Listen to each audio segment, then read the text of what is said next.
What's going on, guys? This is Evan, the Xenogears enthusiast, bringing you a gameplay commentary for the new FPS shooter Homefront, which I purchased on the Xbox 360. This will be 2 matches back-to-back because I needed additional time to talk about different elements of the game, and I've got a pretty lenient upload limit from YouTube, which I'm grateful for. So I'm just going to get right into it. First off, it's sort of my custom to talk about the state of my channel before I get into the actual meat and potatoes of the commentary. So I'm excited to announce I've gotten into several grad schools that I had, I guess, applied for and actually had a desire to go to, as opposed to ones I just applied to in desperation. So I've been accepted into 2 programs I'm quite fond of.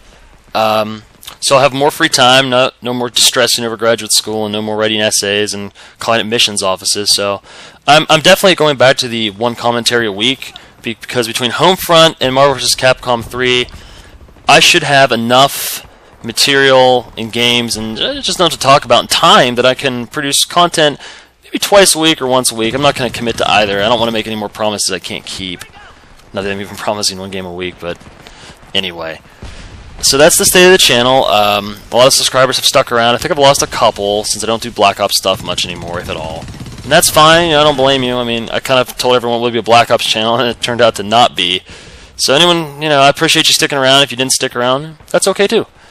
A lot of my friends still want to play Black Ops with me, so I might actually be posting some more Black Ops commentaries and gameplays. Not that I necessarily want to, but it's what my friends want to play, and you can't always play the weirder games I want to play. And everyone wants to play Armored Core with me, so, moving right along. So that's really for the state of the channel. This game was actually recommended to me by one of my subscribers who private messages me, and we exchange some messages sometimes. And it's very encouraging, and I appreciate his feedback. I appreciate all the feedback I can get, so shout out to him. I'm not going to reveal his name because I don't know how I feel about that. Maybe he'll let me know after this video. But thanks to him for pointing this game out to me. I probably would have missed it because it wasn't that heavily advertised, at least from my perspective. So, it's good. It's good that he pointed out to me because I really enjoy it, and I'm going to talk about that as the commentary continues. I'm going to take a minute to break from the multiplayer. I'm done with the channel, so let's talk about the single player on this game. Normally I don't actually even talk about the single players for shooter because no one buys them for the single player unless it's Bioshock, but this is the exception, at least for me, and I'll explain why. The story in Homefront is compelling because it treats the gamer as a mature audience that appreciates a story deeper than simply a foreign invasion. I mean, as the name suggests, and the case of the game will tell you, it takes place on U.S. soil after unified Korea has conquered the United States, which, the modern sort of harkens very vaguely back to the Modern Warfare 2 story where Russia successfully invaded United States soil, but was presumably eventually forced off by the player's actions and General Shepard's, etc. It's very mature. Some of the scenes actually shocked me by how seriously they treated the occupation and how, I guess, dark and dreary the scenery was, how dismal the world affairs had come in the game, not only in the United States, but internationally. The story is told through newspaper clippings, summarized cinematics, and radio broadcasts, which really, it's very immersive. The story is not told in a cookie-cutter fashion, which, I don't know if any of you ever played Max Payne, but Max Payne sort of told its story in kind of a similar fashion, and I really enjoyed it. I like it when it isn't cookie-cutter. It feels more immersive to me when I'm getting information as I discover it in the game through newspaper clippings and things like that. So I definitely check out the story. Totally worth a buy. The single player, although, is very short. 4 hours on normal, maybe 6 on very hard. I haven't tried very hard yet. That's my next sort of endeavor on this game. But I'm going to go ahead and advance to the multiplayer, because that would be the primary reason to buy this game. The single player is a nice selling point, but do not buy it specifically for that. So, the multiplayer. We'll start by discussing the weapons. There's, I think, 11 weapons, 12 if you have the downloadable content, which I don't, and can't purchase for 30 days, because I don't have a collector's edition or a pre-order, because that is sort of a last-minute decision to purchase this.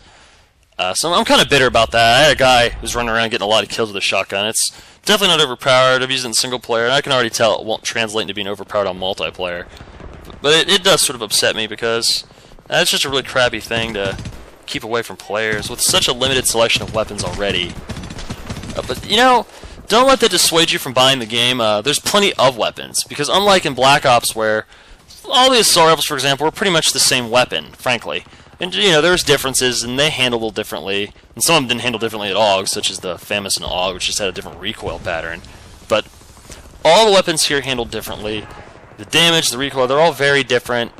And I haven't found one that I know that's overpowering, but it takes a while to unlock things. You unlock customizations and weapons, like in Modern Warfare 2, where you just sort of get things by using the weapon, get, say, 100 kills with the weapon to unlock something. Some things are based on levels, such as vehicle customization, which I'll talk about later.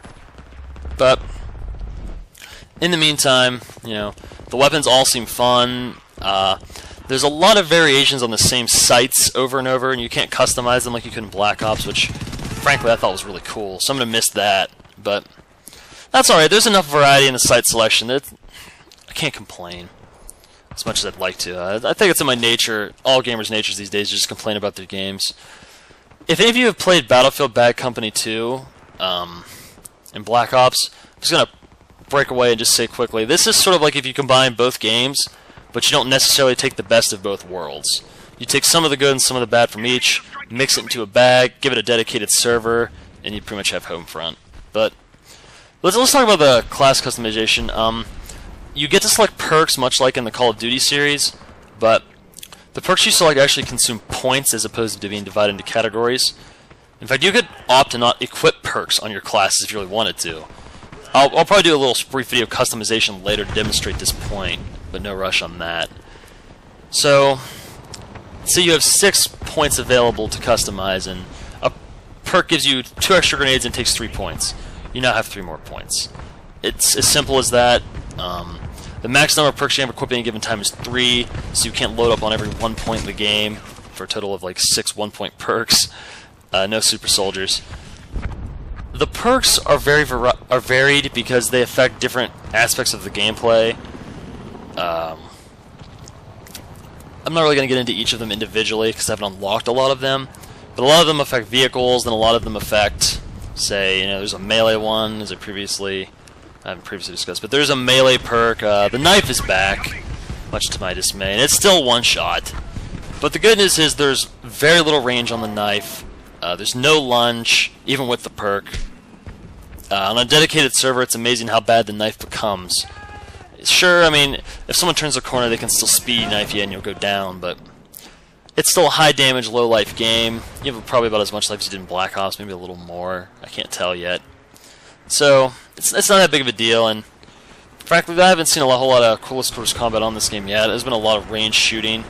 The maps are cluttered, but that doesn't bother me because there's actually less cover than in a Call of Duty game, I think. And basically there's no good way to camp. You can camp for a while, but you show up on the map and people will come get you. Plus, frankly, there's just the fact that there's no claymores.